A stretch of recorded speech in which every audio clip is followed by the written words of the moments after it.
இதுலேருந்து எப்படி சார் என்ன சேஃப்கார்ட் பண்ணிக்கிறது?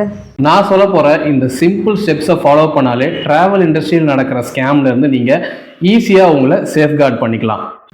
நம்பர் 1, நீங்கள் ப்ரிஃபர் பண்ணுற ட்ராவல் ஏஜென்சியோட கூகுள் பேஜை செக் பண்ணுங்கள். அவங்களுடைய வெப்சைட், அவங்களுடைய ரிவ்யூஸ், ரீசெண்ட் டைமில் கிளைண்ட் போஸ்ட் பண்ணியிருக்க ரிவ்யூஸ் அண்ட் அவங்களுடைய ஃபோட்டோஸை ஒரு கிளான்ஸ் பார்த்துருங்க.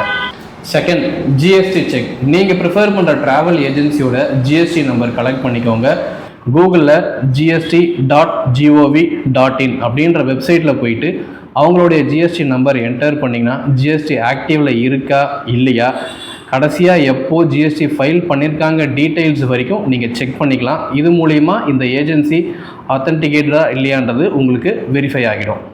பாயிண்ட் நம்பர் 3, நீங்கள் சூஸ் பண்ணியிருக்க டெஸ்டினேஷனுக்கு மினிமம் 2லிருந்து 3 ட்ராவல் ஏஜென்சிஸ் கிட்ட பேக்கேஜ் வாங்கி கம்பேர் பண்ணுங்கள். பேக்கேஜில் என்னென்ன இன்க்ளூடட், எவ்வளோ ப்ரைஸ் இருக்குது, எங்கே ஸ்டே பண்ணுறீங்க, ஃப்ளைட் இன்க்ளூடடா இல்லையான்றதை 3 பேக்கேஜும் செக் பண்ணுறீங்கன்னா உங்களுக்கு பேக்கேஜுடைய பேஸ் ப்ரைஸ் என்னன்னு தெரிஞ்சிடும். 4th பாயிண்ட், உங்களுடைய பேக்கேஜ் அண்ட் ட்ராவல் ஏஜென்சியை முடிவு பண்ணதுக்கு அப்புறமா பேமெண்ட் பண்ணும்போது முக்கியமாக நீங்கள் பேமெண்ட் பண்ணுறது அந்த கம்பெனியோடைய கரண்ட் அக்கௌண்ட் தான் பேமெண்ட் பண்ணுறீங்களான்றதை செக் பண்ணிக்கோங்க. பர்சனல் அக்கௌண்ட் டீட்டெயில்ஸ் கொடுத்துருந்தாங்கன்னா அவாய்ட் பண்ணிவிடுங்க.